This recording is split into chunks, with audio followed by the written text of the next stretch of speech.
Hello everyone. तो आइए अब हम आज एनसीईआरटी कक्षा 8 हिंदी का 7वां पाठ पढ़ेंगे।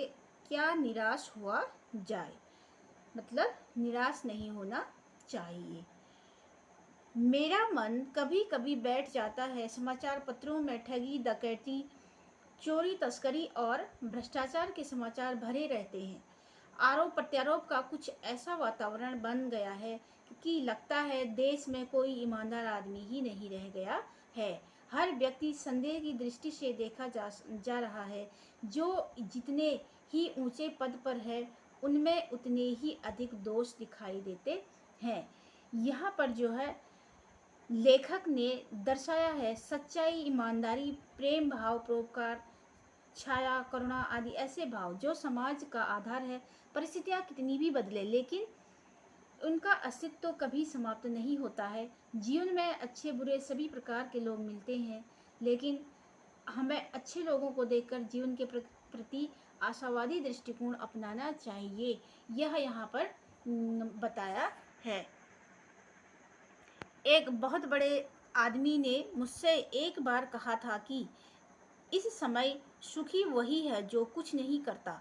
जो कुछ भी करेगा उसमें लोग दोष खोजने लगेंगे, उनके सारे गुण भुला दिए जाएंगे और दोषों को बड़ा चढ़ाकर दिखाया जाने लगेगा। तो उन्होंने, लेखक बोल रहे हैं, एक आदमी ने उनसे क्या कहा था कि इस समय जो है संसार में सुखी व्यक्ति वही है जो कुछ भी नहीं करता है। क्यों? क्योंकि लेखक बता रहे हैं जो भी कुछ करता है तो लोग उनमें अच्छाई और बुराई खोजने लग जाते हैं। दोष किसमें नहीं होते, यही कारण है कि हर आदमी दोषी अधिक दिख रहा है, गुणी कम बिल्कुल ही नहीं। गुणी जो है बिल्कुल कम या बिल्कुल ही नहीं दिख रहा है। स्थिति अगर ऐसी होती तो निश्चय ही चिंता का विषय है। अगर आज कोई आदमी गुणवान नहीं होता तो निश्चित ही जो है चिंता का विषय है। यह क्या यही भारतवर्ष है जिसका सपना तिलक और गांधी ने देखा था? तो भारतीय संस्कृति के बारे में भी बताया है। लेखक कहते हैं कि समाचार पत्रों में ठगी, डकैती, चोरी, भ्रष्टाचार आदि की खबरें पढ़कर दिल बैठ जाता है। हर व्यक्ति दोषी दिखाई देता है और चिंताजनक है। लेखक को लगता है भारत मनुष्यों की भूमि है। आर्य, द्रविड़, हिंदू, मुस्लिम सभी लोग जो है यहाँ पर रहते हैं।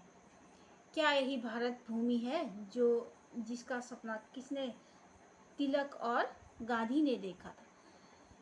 उन्होंने कैसे भारत का सपना देखा था जिसमें चोरी, डकैती और न्याय हो, अहिंसा ना हो, सद्भावना हो, ऐसे भारत का सपना इन्होंने देखा था। मदन मोहन मालवीय का महान संस्कृति सभ्य भारतवर्ष किस अतीत के गहन में डूब गया। आर्य और द्रविड़, हिंदू और मुसलमान, यूरोपीय और भारतीय आदर्शों की मिलन भूमि, मानव महासमुद्र क्या सूख ही गया। मेरा मन कहता है ऐसा हो नहीं सकता। हमारे महान मनीषियों के सपनों का भारत है और रहेगा। तो यहाँ पर जो है हिंदू, मुस्लिम, यूरोपीय, भारतीय आदर्शों की मिलन भूमि, मानव महासमुद्र कभी सूख नहीं सकता।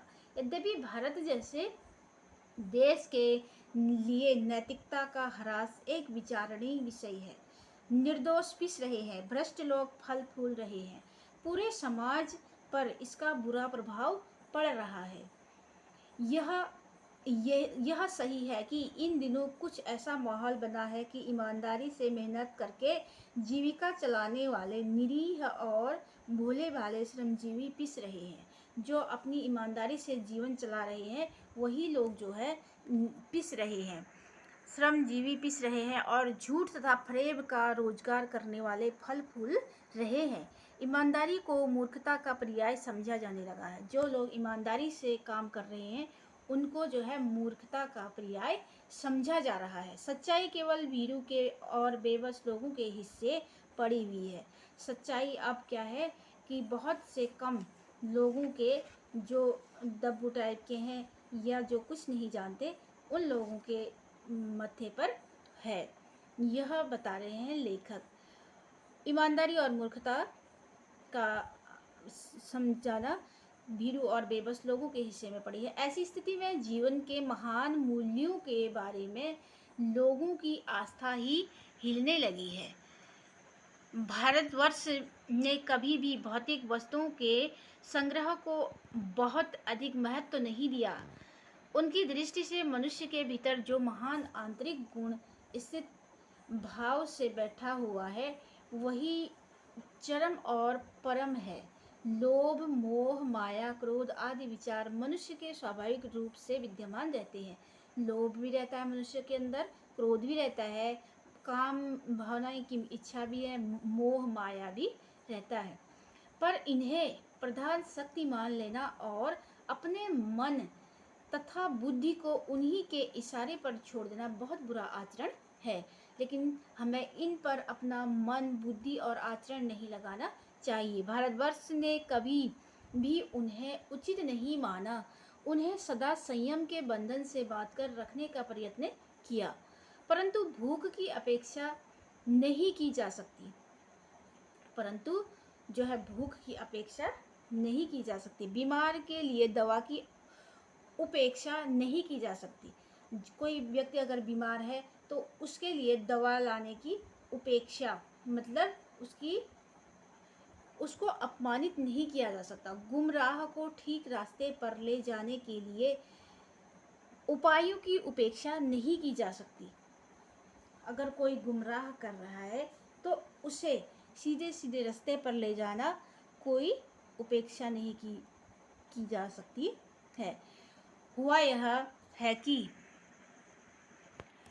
इस देश के कोटि कोटि दरिद्र जनों की हीन अवस्था को दूर करने के लिए ऐसे अनेक कायदे कानून बनाए गए हैं जो कृषि, उद्योग, वाणिज्य, शिक्षा और स्वास्थ्य की स्थिति को अधिक उन्नत और सुचारू बनाने के लक्ष्य से प्रेरित है। परंतु जिन लोगों को इन कार्यों में लगना है, उनका मन बस समय पवित्र नहीं होता।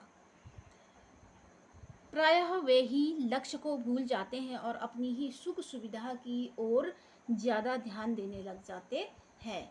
जिन लोग का मन ऐसे चीज़ों में लग जाता है और वह जो है अपने ही सुख सुविधा की ओर ज़्यादा ध्यान देने लग जाते हैं और अच्छाई और बुराई से उनका ध्यान हट जाता है। भारतवर्ष सदा कानून को धर्म के रूप में देखता आ रहा है। आज एकाएक कानून और धर्म में अंतर कर दिया गया है। भारतवर्ष जो है हमेशा कानून को धर्म के रूप में देखता रहा है, लेकिन आज जो है आज के समय में जो है कानून और धर्म में अंतर कर दिया है। धर्म को धोखा नहीं दिया जा सकता, कानून को दिया जा सकता है। धर्म को धोखा नहीं दिया जा सकता है। जैसे अलग अलग धर्म के लोग भारत में निवास करते हैं और कानून को तो लोग बात धोखा दे देते हैं। यही कारण है कि जो लोग धर्मवीरू हैं वे कानून की त्रुटियों से लाभ उठाने में संकोच नहीं करते हैं। जो लोग धर्म को नहीं मानते हैं, धर्म को भी चेंज कर देते हैं, वो लोग जो है कानून की गलतियों से भी लाभ उठाने में संकोच नहीं करते हैं। इस बात के पर्याप्त प्रमाण खोजे जा सकते हैं कि समाज के ऊपरी वर्ग में चाहे जो भी होता रहा हो, भीतर भीतर भारतवर्ष अब भी यह अनुभव कर रहा है कि धर्म कानून से बड़ी चीज है।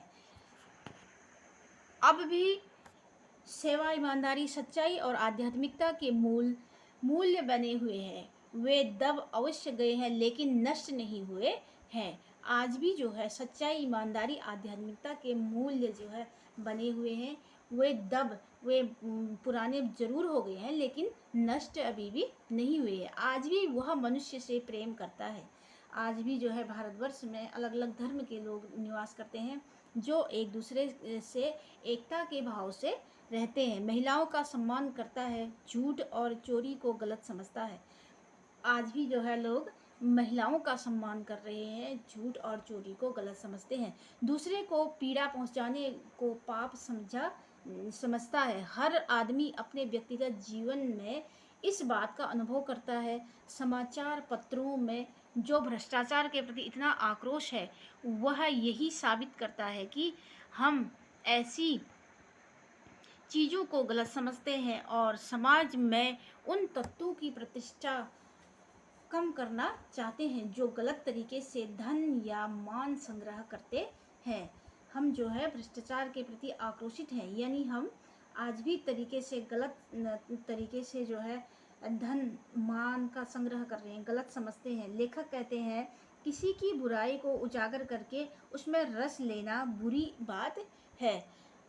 दोषों का पर्दाफाश करना बुरी बात नहीं है। बुराई यह मालूम होती है कि किसी के आचरण के गलत पक्ष को उद्घाटित करके उसमें रस लिया जाता है और दोषोद्घाटन को एकमात्र कर्तव्य मान लिया जाता है। बुराई में रस लेना बुरी बात है, अच्छाई में उतना ही रस लेकर उजागर न करना और भी बुरी बात है। सैकड़ों घटनाएं ऐसी घटती हैं जिन्हें उजागर करने के से लोक चित्त में अच्छाई के प्रति अच्छी भावना जगती है।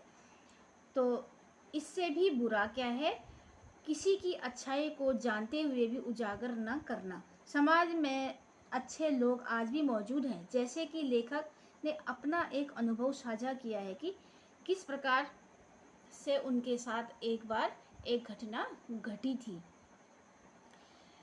सैकड़ों घटनाएं ऐसी घटती है जिन्हें उजागर करने से लोकचित्त की अच्छाई के प्रति अच्छी भावना जागृत होती है। एक बार लेखक के साथ एक घटना घटती है। एक बार रेलवे स्टेशन पर टिकट लेते हुए गलती से मैंने 10 के बजाय 100 रुपये का नोट दिया और मैं जल्दी जल्दी गाड़ी में आकर बैठ गया। थोड़ी देर बाद टिकट बाबू उन दिनों के सेकंड क्लास के डब्बे में हर आदमी का चेहरा पहचानता हुआ उपस्थित हुआ। उसने मुझे पहचान लिया और बड़ी विनम्रता के साथ मेरे हाथ में 90 रुपये रख दिए और बोला, यह बहुत गलती हो गई थी, आपने भी नहीं देखा, मैंने भी नहीं देखा। उसके चेहरे पर पवित्र संतोष की गरिमा थी। मैं चकित रहा। तो एक बार जो है लेखक के साथ यह घटना घटी कि वह ट्रेन से इधर जा रहे थे और उन्होंने टिकट बाबू को जो है 10 रुपये के बजाय 100 का नोट दे दिया और जल्दी जल्दी में वो भी चले गए और उसके पश्चात टिकट बाबू ने देखा तो वह उनके पास आ गई। कैसे कहूँ कि दुनिया से सच्चाई और ईमानदारी लुप्त हो गई है।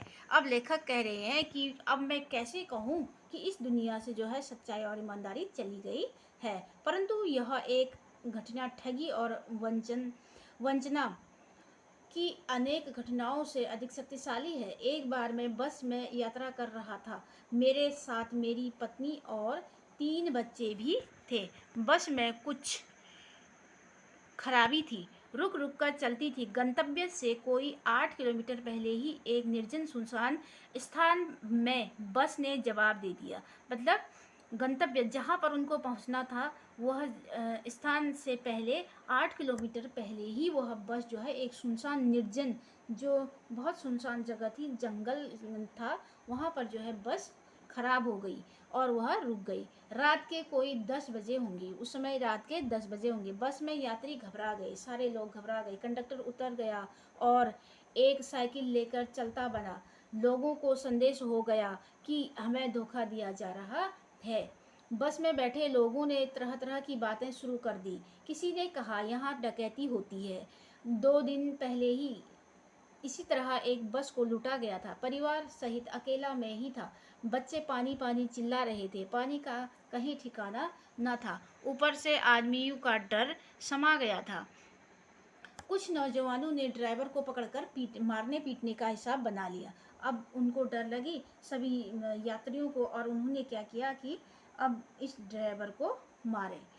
इसने कोई प्लान बनाया है कि इस सुनसान जंगल में यात्रियों को लूटने का, इसलिए उन्होंने ड्राइवर को मारने का प्लान बनाया। ड्राइवर के चेहरे पर हवाइयाँ उड़ने लगी। लोगों ने उसे पकड़ लिया।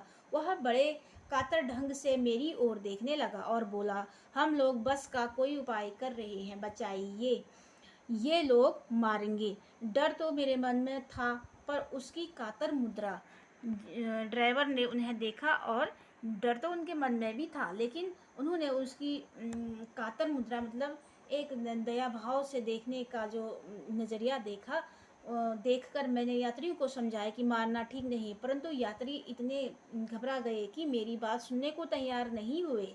कहने लगे, उसकी बातों में मत आइए, धोखा दे रहा है। कंडक्टर को पहले ही डाकुओं के यहाँ भेज दिया है। अब कंडक्टर जो है साइकिल से उनके लिए बस की व्यवस्था के लिए गए थे, तो लोगों ने सोचा कि वह डाकू चोरों को बुलाने चले गया। मैं भी बहुत भयभीत था, पर ड्राइवर को किसी तरह मार पीट से बचाकर 1.5-2 घंटे बीत गए। मेरे बच्चे भोजन और पानी के लिए व्याकुल थे। उनके पास जो है छोटे छोटे बच्चे थे और वह भोजन और पानी के लिए तड़प रहे थे। उन्हें बहुत भूख लगी थी। मेरी और पत्नी की हालत बुरी थी। लोगों ने ड्राइवर को मारा तो नहीं, पर उसे बस से उतारकर एक जगह घेर कर रखा। कोई भी दुर्घटना होती है तो पहले ड्राइवर को समाप्त कर देना उन्हें उचित जान पड़ा। मेरे गिड़गिड़ाने का कोई विशेष असर नहीं पड़ा। अब लोगों ने क्या किया, ड्राइवर को मारा तो नहीं, लेकिन सभी ने उसको एक जगह पर घेर लिया ताकि वह कहीं भाग न पाए। इसी समय क्या देखता हूँ कि एक खाली बस चली आ रही है और उस पर हमारा बस कंडक्टर भी बैठा हुआ है। उसने आते ही अड्डे से नई बस लाया हूँ, इस बस पर बैठिए।